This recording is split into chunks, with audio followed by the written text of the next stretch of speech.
In Syria, there is little hope that a broken ceasefire will be revived. Since late last week, Russian and Syrian warplanes and troops have been hammering Syria's largest city, Aleppo. Elizabeth Palmer was in Aleppo when the attacks resumed. At the start of the week, we were watching a student party from a rooftop when the war reignited. Those are shells falling on rebel-held Aleppo, just after the Syrian army declared the ceasefire was over. Soon, the warplanes were up too, bombing. The number of dead and wounded, which had fallen to almost zero, rocketed up. The front line of this civil war runs right through the center of Aleppo. Armed opposition fighters control this side, and Syrian regime forces and their allies are here.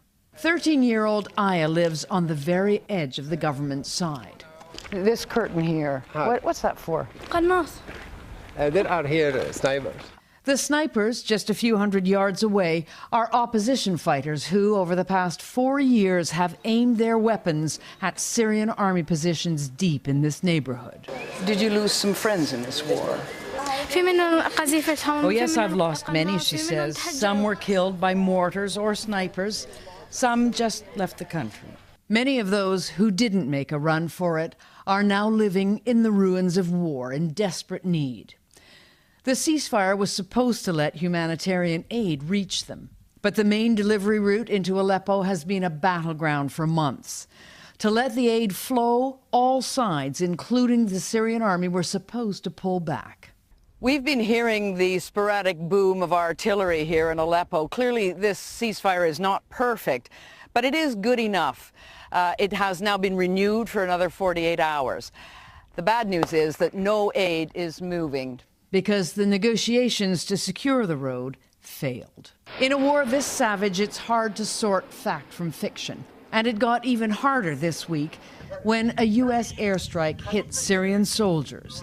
By mistake, said the Pentagon. Allahu Akbar! A few days later, a Red Crescent aid convoy was attacked. You see, bombers, as a aid, bombers, aid from the UN. The U.S. says early indications showed the Russians were responsible, something Moscow furiously denied. But public opinion in this country is shaped by Syrian state media, and the villain on its airwaves is always the United States. Yaman keeps an open mind, but he does understand why most Syrians don't or can't. The United States does not have a good reputation here because of Iraq, because of this, area. People don't like you. I want to be very honest. People don't like you here. But what Syrians also believe is that America can make a big difference to the outcome of this war. And they think that the U.S. should use its power and diplomatic skill to help bring peace. Vlad?